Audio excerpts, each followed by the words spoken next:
বাংলাদেশ জাতীয়তাবাদী দল বিএনপি ঘোষিত রাষ্ট্রকাঠামো মেরামতের ৩১ দফা বাস্তবায়নের লক্ষ্যে যুবদলের উদ্যোগে ময়মনসিংহে ২৫ নং ওয়ার্ডে কর্মশালা অনুষ্ঠিত হয়েছে।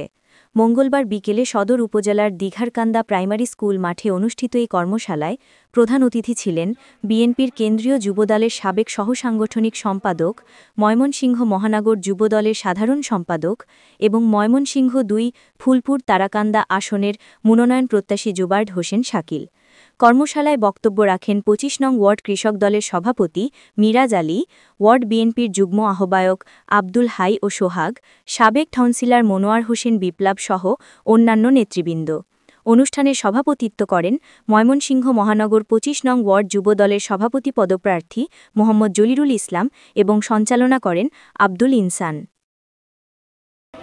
সাবেক সহসাংগঠনিক সম্পাদক ময়মনসিংহ বিভাগ মোহাম্মদ জুবায়ের হোসেন শাকিল ভাই।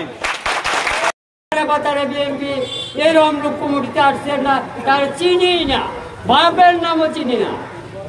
আচ্ছা যাই হোক, একটুটাই করছেন, আপনারা করছেন, এখন এটা আপনারা যেভাবে সংশোধন হয় আপনারা এটা করবেন। আর এটা হইল আপনার এদের যে ছেলেটা পক্ষ থেকে অগ্রিম শুভেচ্ছা অভিনন্দন। বন্ধুরা আমার, আজকের এই ২৫ ওয়ার্ডবাসীকে আজকের এই যে যুবদল আপনারা দেখছেন সেটি একটি সুশৃঙ্খল যুবদল। যে যুবদল আজকে আপনারা দেখছেন এই যুবদল ৫ই আগস্টের আগে রাজপথে আন্দোলন করেছে, সংগ্রাম করেছে। খুনি হাসিনার চোখে চোখ রেখে বলেছে, তুই স্বৈরাচার, তুই ফ্যাসিবাদ, তোকে এই বাংলাদেশের মস্তক থেকে আমরা টেনে হেসে বাবা। সেই যুবদলকে আজকে আপনারা এই দিঘারকান্দা প্রাথমিক বিদ্যালয়ের মাঠে দেখতে পাচ্ছেন।